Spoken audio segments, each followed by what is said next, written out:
నమస్తే, welcome to Telangana public TV. ఇంకా తెలంగాణ రాష్ట్రంలో ఇంకా రేవంత్ రెడ్డి కుటుంబ పాలన నడుస్తూ ఉందని చెప్పి గతంలో ఇదే కేసీఆర్ ప్రభుత్వం ఉన్నప్పుడు 10 ఏళ్ళు ప్రభుత్వం ఉన్నప్పుడు ఎన్నో మాటలు చెప్పినారు కాంగ్రెస్ పార్టీ నాయకులు. ముఖ్యంగా రేవంత్ రెడ్డి అయితే ప్రతి మీటింగ్లో ఇక ముమ్మాటికి ఇది 100కి 200% తప్పకుండా ఇది కుటుంబ పాలనే అని చెప్పబడుతుంది. ఎందుకంటే ఎలాంటి హోదా లేకుండా కేసీఆర్ మనవడు, కేసీఆర్ బిడ్డ, లేకపోతే కేసీఆర్ కుటుంబ సభ్యులు ఎట్లా వీళ్ళు ఏది అఫీషియల్కి సంబంధించిన ఈ విభాగాలను ఎట్లా వాడుకుంటారు, ఈ డిపార్ట్మెంట్ని ఎట్లా వాడుకుంటారు అని చెప్పి రకరకాల విమర్శలు చేశారు. అయితే ఇప్పుడు ఏంటంటే ప్రస్తుతం కొడంగల్ నియోజకవర్గంలో తిరుపతి రెడ్డి ఎవరైతే యనమల రేవంత్ రెడ్డి అంటే మన సీఎం రేవంత్ రెడ్డి వాళ్ళ అన్న ఉన్నాడుగా తిరుపతి రెడ్డి, ఎలాంటి హోదా లేకుండా ఎట్లా తిరుగుతాడు ఆయన, ఎలాంటి హోదా లేకుండా ఆయన కొడంగల్కి ఎట్లా వస్తాడు అనేది చర్చ నడుస్తూ ఉంది. ఇంకా దీని గురించి కూడా మాట్లాడదాం, ఏం జరుగుతుంది అసలు కొడంగల్ వ్యాప్తంగా కూడా కొడంగల్ నియోజకవర్గ ప్రజలు కూడా ఎందుకు మాట్లాడుకున్న అంశం అంటే, ఎందుకంటే కొడంగల్కి మాకు ఎమ్మెల్యే కాదు, ఒక వార్డు మెంబర్ కాదు, ఒక సర్పంచ్ కాదు, ఏది కాదు, మాజీ సర్పంచ్ కాదు, మాజీ వార్డు మెంబర్ కాదు, ఏది కాదు ఆయన. ఎందుకు కొడంగల్ మొత్తం అది కూడా ఏది నలుగురు గన్మెన్లను వేసుకొని తిరుగుతూ ఉన్నాడు ఎందుకు అనేది కూడా ఒక క్వశ్చన్ వస్తుంది. ఇంకా అదేవిధంగా ఈరోజు హరీష్ రావు మరోసారి ప్రెస్ మీట్ పెట్టాడు. ఈ ఏపీ ఏదైతే జలదోపిడీ చేస్తూ ఉందో ఆ జలదోపిడిని కేంద్ర ప్రభుత్వం ఇటు రాష్ట్ర ప్రభుత్వం రెండు ప్రభుత్వాలు కలిపి ఎందుకు అడ్డుకుంటలేదు, తప్పకుండా అడ్డుకోవాలి. ఇన్ని రోజులు కేసీఆర్ మీద, కాళేశ్వరం మీద చాలా మాటలు మాట్లాడారు కదా, ఇదే కాంగ్రెస్ పార్టీ నాయకులు కమిషన్ ఏర్పాటు చేసిండ్రు కాంగ్రెస్ ప్రభుత్వం వచ్చినాక. మరి ఆ కమిషన్ గడువు ఎందుకు పెంచారు ఏందనేది జనాలు అందరూ చూస్తూ ఉండరు. సో అది ఇట్లా ఉంటే ముఖ్యంగా ఇంకా మళ్ళీ ఏది వర్షాలు స్టార్ట్ అయినాయి నిన్న మొన్న నుంచి, మళ్ళీ ఏది రైతులు పొలాలలో విత్తనాలు వేసే కార్యక్రమంలో బిజీగా ఉన్నారు. అదేవిధంగా నాట్లు వేసే సమయం కూడా వచ్చింది. ఇంకా ఈ సమయం వచ్చినప్పుడు కూడా ఇప్పటి వరకు కూడా రైతు భరోసా పైన ఎలాంటి క్లారిటీ లేదు. ఇంకా ఇందిరమ్మ ఇండ్లు, యువ వికాసం అంటే అది రోజు చెప్తూనే ఉన్నారు, ఇక త్వరలో వస్తుంది అని చెప్పి. ఇంకా వీళ్ళ ఉద్దేశం నాకు తెలిసి ఎలక్షన్స్ తర్వాత ఇవ్వాలనే కార్యక్రమం పెట్టుకున్నట్లున్నారు. ఇంకా అదేవిధంగా ఇంకా ఈరోజు ఏది టీవీ5 డిబేట్లో మాట్లాడుకుంటా ఎవరు మన ఏపీ సీఎం చంద్రబాబు నాయుడు గారు టీవీ5 డిబేట్లో మూర్తి ఆయన చిన్న పోడ్కాస్ట్ లాగా ఏర్పాటు చేసినట్టున్నాడు. ఆ పోడ్కాస్ట్లో మాట్లాడుకుంటా తప్పకుండా టీడీపీ నెక్స్ట్ తెలంగాణలో పోటీ చేస్తుంది అని చెప్తా ఉన్నారు. వాస్తవానికి మరి టీడీపీ పోటీ చేస్తే తెలంగాణలో ఎంతవరకు సపోర్ట్ ఇస్తారు, తెలంగాణ వాదులు కావచ్చు, చాలామంది ఉద్యమకారులు కావచ్చు, టీడీపీకి సపోర్ట్ ఇస్తారా ఏందనేది వెయిట్ చేయాల్సిన అవసరం ఉన్నది. ఎందుకంటే గతంలో టీడీపీ ఉన్నప్పుడే తెలంగాణ ఉద్యమం జోరుగా సాగింది. టీడీపీ ఉన్నప్పుడే తెలంగాణ ఉద్యమకారులపైన పెద్ద ఎత్తున అణచివేత చేయడం జరిగింది. సో కాబట్టి మరి టీడీపీకి తెలంగాణ వాదులు కావచ్చు, తెలంగాణ రాష్ట్ర వ్యాప్తంగా ఉన్న మేధావులు కావచ్చు, వివిధ సంఘాల నాయకులు కావచ్చు, మన టీడీపీకి సపోర్ట్ చేస్తారా ఏందనేది వెయిట్ చేయాల్సిన అవసరం ఉన్నది. మళ్ళీ టీడీపీ లాస్ట్ టైం అధ్యక్షునిగా కాసాని జ్ఞానేశ్వర్ని పెట్టి లాస్ట్కి ఇంకా మేము తెలంగాణలో పోటీ చేస్తలేమని చెప్పి క్లారిటీ ఇచ్చి తర్వాత పాపం అధ్యక్షుడు ఏడ్చిన పరిస్థితి గతంలో. మళ్ళీ అట్లా చేస్తుంది ఏందనేది వెయిట్ చేయాల్సిన అవసరం. అదేవిధంగా ఇంకా వరంగల్లో కొండా సురేఖ అండ్ ఫ్యామిలీలో ఈ వ్యవహారం నడుస్తూ ఉంది. కొండా సురేఖ భర్త కొండా మురళి కూడా ఎట్లాంటి పదవి లేకుండా ఆయన ఎస్కాట్ని వాడుకుంటున్నాడు. ప్రభుత్వం యొక్క విధులలో ఉన్న పోలీస్ సిబ్బందిని వాడుకొని వాళ్ళ విధులకు ఆటంకం కలిగించే విధంగా, లేకపోతే ఎట్లాంటి హోదా లేకుండా ఎందుకు వీళ్ళు ఈ ఫెసిలిటీస్ ఎట్లా తీసుకుంటారు అనేది కూడా చర్చ నడుస్తూ ఉంది. ఇంకా అదేవిధంగా ఖైరతాబాద్ నియోజకవర్గంలో దానం నాగేందర్ వర్సెస్ కార్పొరేట్ విజయ్ కుమార్ రెడ్డి ఈ రెండు వర్గాల మధ్య ఘర్షణ జరిగింది. దానికి సంబంధించి కూడా మాట్లాడదాం. అదేవిధంగా ఇంకా పాలకుర్తి నియోజకవర్గంలో అయితే నిన్నటి నుంచి ఒకటే ఇష్యూ నడుస్తూ ఉంది. అదేందనేది ఒకసారి మనం చూసుకుంటే ఇంకా పాలకుర్తి నియోజకవర్గంలోని ఏ ఊరికి వెళ్ళినా అత్త ఝాన్సీ రెడ్డి, కోడలు యశస్విని రెడ్డిని తరిమి కొడుతున్న ప్రజలు అని చెప్పి వార్త చూస్తూ ఉన్నాం. పల్లెబాట కార్యక్రమంలో పాల్గొన్న ఎమ్మెల్యే ఝాన్సీ రెడ్డిని నిలదీసిన ప్రజలు, సైరన్ వేసుకొని పారిపోయిన ఝాన్సీ రెడ్డి. మహబూబాబాద్ జిల్లా పెద్దవంగర మండలం మొత్తెతాండ గ్రామంలో పల్లెబడ్డ కార్యక్రమంలో పాల్గొన్న ఎమ్మెల్యే యశస్విని రెడ్డి అత్త ఝాన్సీ రెడ్డి తాగునీటి సమస్య ఉందని, విద్యుత్ అంతరాయం ఉందని, ప్రభుత్వ పథకాల మంజూరులో ఆమె అనుచరులు అక్రమాలకు పాల్పడుతున్నారని ఝాన్సీ రెడ్డిని నిలదీసిన గ్రామస్తులు.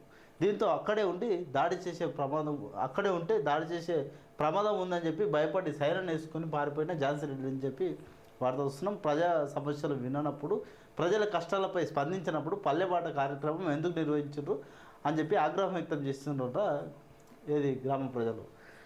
ఇక ఒక తాండ కొయ్యింది పాపం అక్క, మొన్న కూడా మీడియాలో మాట్లాడుకుంటా ఏమో మాట్లాడుతున్నా. ఇక తాండ కొయ్యింది పోతే పరిస్థితి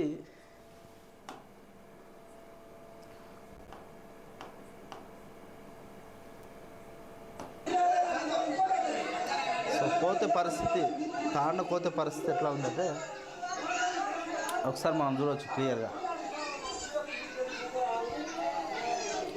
చూస్తారు కదా వీడియో.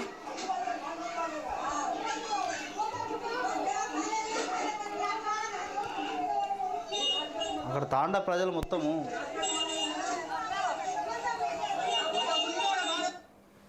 ఇట్లా ఉంది పరిస్థితి.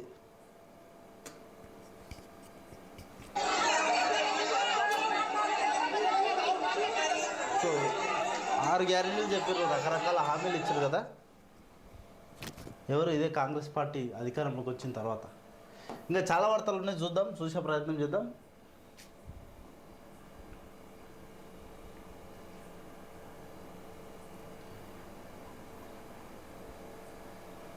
ఇక ప్రజల మైండ్ని డైవర్ట్ చేసే కార్యక్రమం అయితే కొంతవరకు తీసుకున్నది ఏది కాంగ్రెస్ పార్టీ భుజాన వేసుకున్నది, ఏది డైవర్ట్ చేయాలని చెప్పి. అదేవిధంగా రేవంత్ రెడ్డి ఇంకా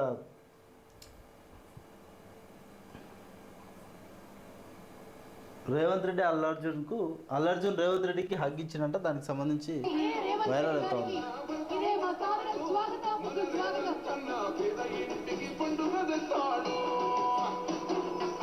అల్లు అర్జున్ వీడియో వైరల్ అవుతుంది. దాంతోపాటు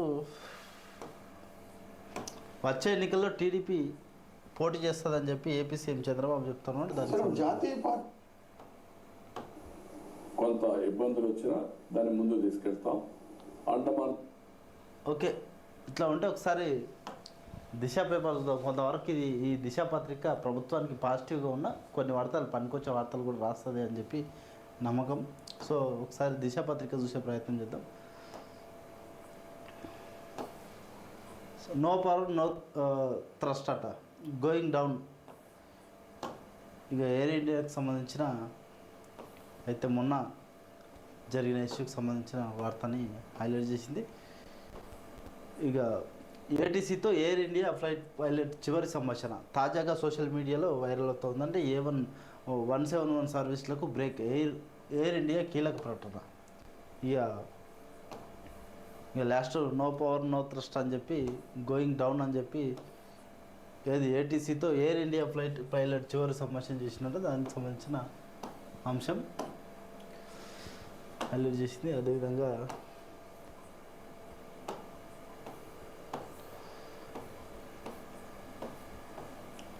ఇక ఒకసారి ఈరోజు మళ్ళా ఏది ముఖ్యమంత్రి రేవంత్ రెడ్డి కావచ్చు, అటు ఏపీ ప్రభుత్వంలో ఉన్న ముఖ్యమంత్రి ఎవరు రేవంత్ రెడ్డి వాళ్ళ గురువు మన చంద్రబాబు నాయుడు కావచ్చు, వీళ్ళిద్దరూ ఇక ఈ బనకచెర్ల ప్రాజెక్టు పైన చేస్తున్న ఈ వ్యవహారం పైన ఏది హరీష్ రావు ప్రెస్ మీట్ పెట్టింది. దానికి సంబంధించిన వార్త ఇరిటేట్ చేయడం తప్ప ఇరిగేషన్ మీద శ్రద్ధ లేదని చెప్పి చెప్తున్నాడు. ఇక బనకచెర్ల ప్రాజెక్టుపై ప్రభుత్వం మొద్దు నిద్ర, ఇద్దరు కేంద్ర మంత్రులు నోరు మెదపడం లేదు. బనకచెర్లపై ఏది పీపీటీ సందర్భంగా హరీష్ రావు చెప్తా ఉన్నారు. ఇంకా మొత్తం మీద ప్రతిపక్షాలను ఇరిటేట్ చేయడం తప్ప ఇంకా అభివృద్ధి మీద కానీ తెలంగాణ మీద కానీ శ్రద్ధ లేదు రేవంత్ ప్రభుత్వానికి అని చెప్పి హరీష్ రావు చెప్తున్నాం. దానికి సంబంధించిన వార్త. ఇంకా సీఎంతో కర్మన్ ఘాట్ ఆలయ పాలక మండలి భేటీ అంట. ఇంకా శుభాకాంక్షలు తెలిపిన రేవంత్ రెడ్డి. ఈ జనాలకు పనికిరాని వార్త ఇది. ఇక దమ్ముంటే విచారణకు హాజరై నిజాలు చెప్పాలంట. ఇక ఏది ఛాలెంజ్ విసిరి పారిపోయే సంస్కృతి మీదే కేటీఆర్పై ప్రభుత్వ విప్పు, విచారణకు హాజరవుతామన్నారు. వాస్తవంగా ఈ ఆది శ్రీనివాస్ పాపం ప్రతి దాంట్లో ఏది వేలు పెడుతున్నాడు, కానీ వాస్తవానికి కేటీఆర్ ఏం చెప్పినట్టే లైట్ డిటెక్టర్, నువ్వు అబద్ధం చెప్తున్నావు నేను అబద్ధం చెప్తున్నావు తేలిపోతుంది, లైట్ డిటెక్టర్కి సిద్ధంగా సీఎం సార్ అని చెప్పి చెప్తున్నాడు. ఇంకా దాన్ని కొంతవరకు ఏదో ఖండించాలని చూసింది కానీ అది ఫెయిల్ అయింది. ఇంకా కాళేశ్వరం ప్రాజెక్టు పనికిరాదు, నాడు మెదడు కరిగించి డిజైన్ చేశాడని నేడు ఇంజనీర్లపై నెట్టడం సిగ్గుచేటని చెప్పి CPI MLA Kunamneni hot comment చేసిండు. పాపం ఈ సిపిఎం నాయకులు మరి 6 గ్యారంటీల గురించి, రేవంత్ ప్రభుత్వం ఇచ్చిన హామీల గురించి, కాంగ్రెస్ ప్రభుత్వం చెప్పిన ఈ వ్యవహారం పైన ఏం మాట్లాడతలేరు. ఇప్పటికీ రైతు భరోసా కోసం వెయిట్ చేస్తున్నారు.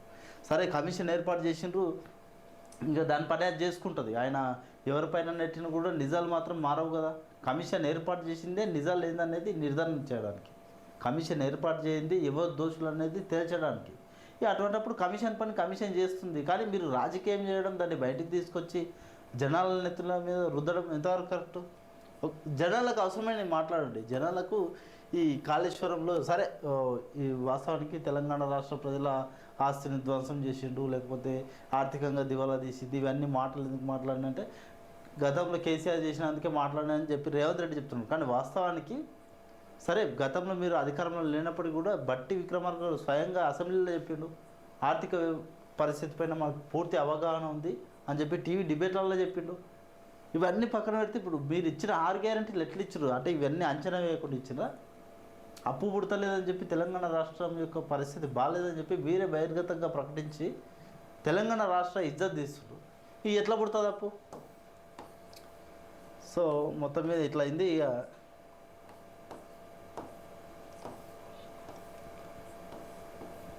ఈ ఒక్కటి కేవలం మనకు పనికొచ్చే వార్తలే చూసే ప్రయత్నం చేద్దాం. ఇక విమాన ప్రమాదానికి కారణం రోల్స్ రాయిస్ ఇంజనేనా, ఇంకా రోల్స్ రాయిస్కి సంబంధించిన ఇంజనే కారణమా అని చెప్పి వార్త చూస్తున్నాము. అహ్మదాబాద్లో కూలిన ఎయిర్ ఇండియా విమాన ప్రమాదానికి కారణం ఇంజన్ల ఫెయిల్యూర్ కావచ్చని నిపుణులు అంచనాకు వస్తున్నారు. బ్లాక్ బాక్స్లో డిజిటల్ ప్లాంట్ డేటా రికార్డర్స్ లభించిన ఇప్పటికీ కీలకమైన కాక్పిట్ వాయిస్ రికార్డర్ దొరకలేదంట. ఇంకా మొత్తం మీద దానికి సంబంధించిన ఇంకా ఎవరు బాధ్యులు నివేదిక రాగానే చర్యలు తీసుకుంటామని చెప్పి ఇంకా కేంద్ర మంత్రి రామ్మోహన్ నాయుడు చెప్తున్నాడు. దానికి సంబంధించిన వార్త. ఇక కొత్త మంత్రులకు ఛాంబర్లు ఫస్ట్ ఫ్లోర్లో అడ్లూరు లక్ష్మణ్కు కేటాయింపు, సెకండ్ ఫ్లోర్లో వాకిలి శ్రీహరికి, వివేక్లకు అంట సెకండ్ ఫ్లోర్లో. ఇక ఉత్తర్వులు జారీ చేసిన జిఏడి ఇంకా ఛాంబర్లకు కొత్త మంత్రులు మొన్న ప్రమాణ స్వీకారం చేసిరు కదా, అడ్లూరి లక్ష్మణ్, వెంకటస్వామి, ఇంకా మన వాకిటి శ్రీహరి. ఇంకా దానికి సంబంధించిన వార్త. ఇక మామిడి పండ్ల లారీ బోల్తా డ్రైవర్కు తీవ్ర గాయాలట. ఇంకా బీసీల హక్కుల కోసం ఉద్యమించాలి. మధ్యప్రదేశ్ ప్రిన్సిపల్ సెక్రటరీ నర్హర్ చెప్తున్నాడు. ఓబీసీల పోరుబాట పుస్తకావిష్కరణలో ఇంకా బీసీలు వాస్తవంగా చెప్పాలంటే ఈ ఎన్నికలకు పోతాం అని చెప్పి రాష్ట్ర ప్రభుత్వం చెప్తా ఉన్నది. కానీ బీసీలకు వాస్తవంగా మీరు ఇస్తామన్న 42% తప్పకుండా మీరు అఫీషియల్గా ఇవ్వాలి. ఏదో మా పార్టీ పరంగా ఇస్తున్నామని చెప్తే కుదరదు. ఎందుకంటే అఫీషియల్గా మీరు ఆ చట్టం తీసుకురావాలి. కాబట్టి బీసీలని మోసగించే ప్రయత్నం మరోసారి జరుగుతుందని చెప్పి కొంతవరకు చర్చ నడుస్తుంది. అదే కనుక జరిగితే తప్పకుండా బీసీలకు మీరు 42% ఇవ్వకపోయినా వాస్తవంగా ఇక మా బీసీలు ఓట్లు వేసుకొని మమ్మల్ని మేము గెలిపించుకుంటాం, ఇక ఉన్నవన్నీ మేమే తీసుకున్నాల్సి వస్తుంది. సో జాగ్రత్తగా ప్రభుత్వం ఆలోచన చేయాలి ఈ విషయం పైన. సో మరి ఎలక్షన్ పోయే ముందు బీసీలకు తప్పకుండా మీరు ఇచ్చిన హామీని నెరవేర్చిన తర్వాతనే ఎలక్షన్కి పోయే ప్రయత్నం చేయాలని చెప్పి సర్వత్రా ఈ టాపిక్ నడుస్తూ ఉంది. ఇక సేఫ్ సీటు 11A 20 ఏళ్ల క్రితం విమాన ప్రమాదం, ఆ సీట్లో కూర్చుని బతికిన థాయ్ నటుడు. తాజాగా అహ్మదాబాద్ ఘటనలోనూ మరో వ్యక్తి సేఫ్ అంట. ఈ 11A అనేది సేఫ్ సీట్ అంట. గతంలో కూడా సేమ్ అదే సీట్లో ఒక 27 ఏళ్ల క్రితం విమాన ప్రమాదం జరిగితే ఈ 11A అనే సీట్లో కూర్చున్న పర్సనే బతికిందంట. మిగతా వాళ్ళందరికీ గాయాలైంది, లేకపోతే ప్రమాదానికి గురైనరు. కానీ ఈ 11A సీట్లో కూర్చున్న వ్యక్తి మాత్రం సేఫ్గా వచ్చిండు, బయటికి బతికి బట్టగట్టిండు. ఇప్పుడు కూడా సేమ్ ఇదే జరిగిందని చెప్పి దానికి సంబంధించిన వార్త. ఇక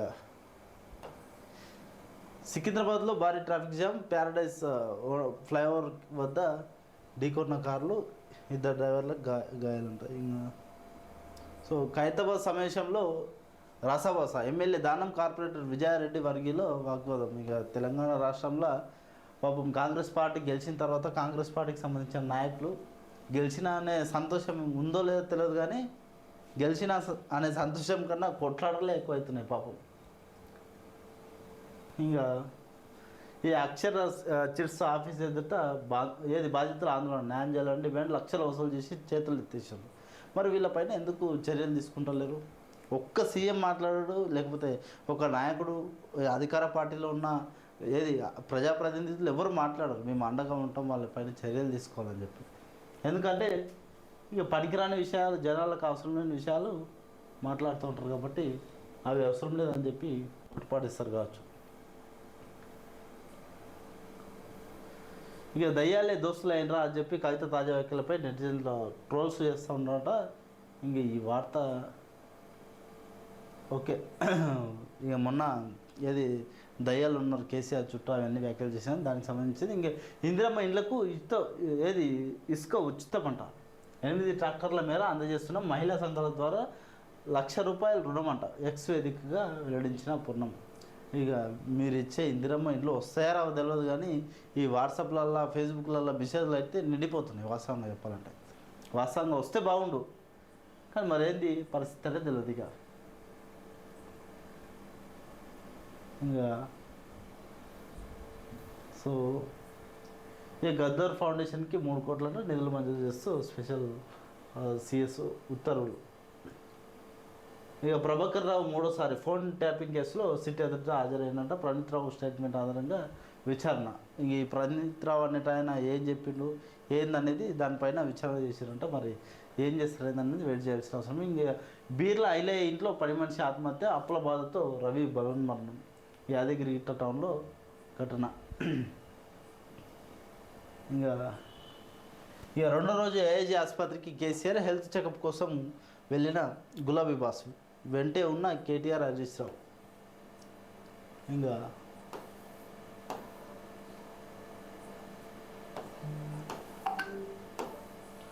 కేటీఆర్పై కేసు నమోదు చేసిందంట ఎమ్మెల్సీ బల్మూరి వెంకట్ కేసు నమోదు చేసిందంట. ఎందుకోసం అంటే ఇక ఆయనపై హైదరాబాద్ సైబర్ క్రైమ్ పోలీసులో సీఎం రేవంత్ రెడ్డి పైన అసభ్యకర వ్యాఖ్యలు చేసిండట. కాంగ్రెస్ ఎమ్మెల్సీ బల్మూరి వెంకట్ కేసు చేస్తే దాన్ని ఫైల్ చేసింది. తెలంగాణ రాష్ట్రంలో కాంగ్రెస్ పార్టీకి సంబంధించిన చాలామంది నాయకులు పెడుతున్న ఇబ్బందులు భరించలేక కూడా చాలా కేసులు పోలీస్ స్టేషన్లకు పోతున్నాయి, కానీ తీసుకుంటలేరు. సో దానిపైన కూడా మాట్లాడాలి, దానిపైన కూడా వార్త రాయాలి. మరి ఇంకా అత్తింటి ఎదుటే టీ స్టాల్ వరకట్న వేధింపుల కేసుపై భర్త వినూత్న నిరసన.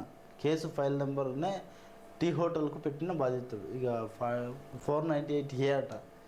సో ఇట్లా ఉంది పరిస్థితి. ఇక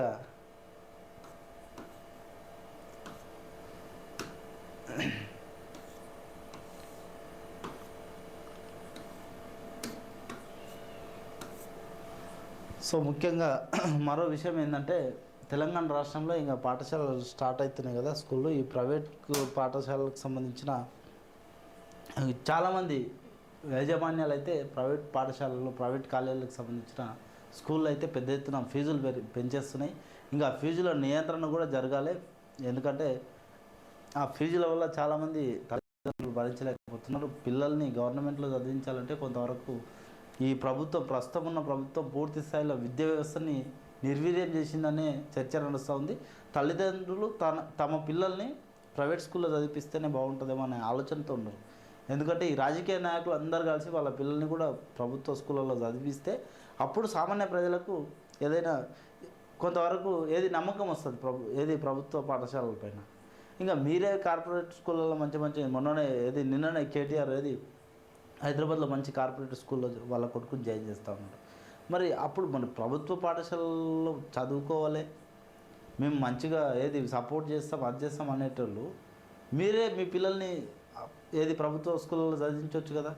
సో ఈ పని చేయరు కాబట్టి సామాన్య ప్రజలకు నమ్మకం కలిగించేలా ఏ నాయకుడు కూడా ప్రయత్నం చేస్తలేడు. కాబట్టి ప్రభుత్వ స్కూళ్ళ కంటే ప్రైవేట్ పాఠశాలల్లో చదివిస్తే బెటర్ అని చెప్పి కూడా తల్లిదండ్రులు భావించడం కూడా కొంతవరకు వాళ్ళ తల్లిదండ్రులపైన ఆర్థిక భారం పడే పరిస్థితి ఉంది.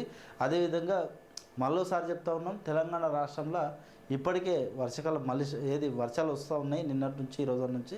కాబట్టి విత్తనాలు వేసుకునేందుకు రైతులు సిద్ధంగా ఉన్నారు. ఇప్పటికైనా రైతులకు రైతు భరోసా తప్పకుండా ఇవ్వాలి. అదేవిధంగా వర్షాకాలం వచ్చి చాలామంది పేదల ఇండ్లు, సామాన్య ప్రజల ఇండ్లు శిథిలావస్థకు చేరిపోయి వర్షాలకు గోడలు కూలి చాలా వరకు తీవ్ర ఇబ్బందులు పడుతున్న పరిస్థితి ముఖ్యంగా సీఎం నియోజకవర్గం కూడా అట్లనే జరుగుతూ ఉన్నది. సో ఎవరైతే అసలైన అర్హులు ఎవరైతే ఉన్నారో వాళ్ళకు తప్పకుండా లబ్ధిదారులకు ఈ ఇందిరమ్మ ఇండ్లు వీలైనంత తొందరగా కట్టించే ప్రయత్నం చేయండి. ఇంకా మీరు ఆశ పెట్టిన కదా నిరుద్యోగులకు మేము ఇక 4 లక్షలు ఇస్తాం, 5 లక్షలు ఇస్తాం, సబ్సిడీ ఇస్తాం, 6,000 కోట్లు ఇస్తాం ఇక అని చెప్పి ఆ నిరుద్యోగులు కూడా వెయిట్ చేస్తూ ఉన్నారు. ఈరోజు మీరు ఇవ్వాల్సిన 50,000 లక్షల తొందరగా ఇచ్చే ప్రయత్నం చేయండి.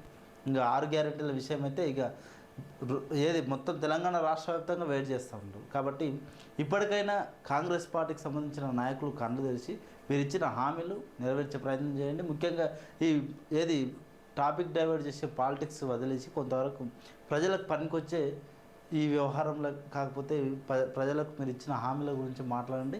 ఇంకా అదేవిధంగా ప్రజలు నెక్స్ట్ మనకు కాంగ్రెస్ పార్టీ ఎవరైతే అభ్యర్థులను నిలబెడతామో ఆ అభ్యర్థులను గెలిపించాలంటే ముఖ్యంగా మీరు ఇవన్నీ వ్యవహారం చేయాలి తప్పకుండా. ఇంకా మళ్ళీ నెక్స్ట్ తొందరగా ఎన్నికలు పెడితే మీకు ఇప్పుడు వచ్చే ఈ స్థానిక ఎలక్షన్సే కొంతవరకు రెఫరెండంగా చూడవచ్చు. ఎందుకంటే ఇప్పుడు జరగబోయే ఎలక్షన్లలో మీ అభ్యర్థులు ఎంతమంది గెలిస్తే అంత బాగున్నట్టు మీ ప్రభుత్వం పాలన. సో లేకపోతే మళ్ళీసారి ట్వీట్ పెట్టండి ఎలక్షన్ ముందు ఎట్లుంటుంది సీన్ అనేది చూస్తారు. Thank you. సబ్స్క్రైబ్ తెలంగాణ.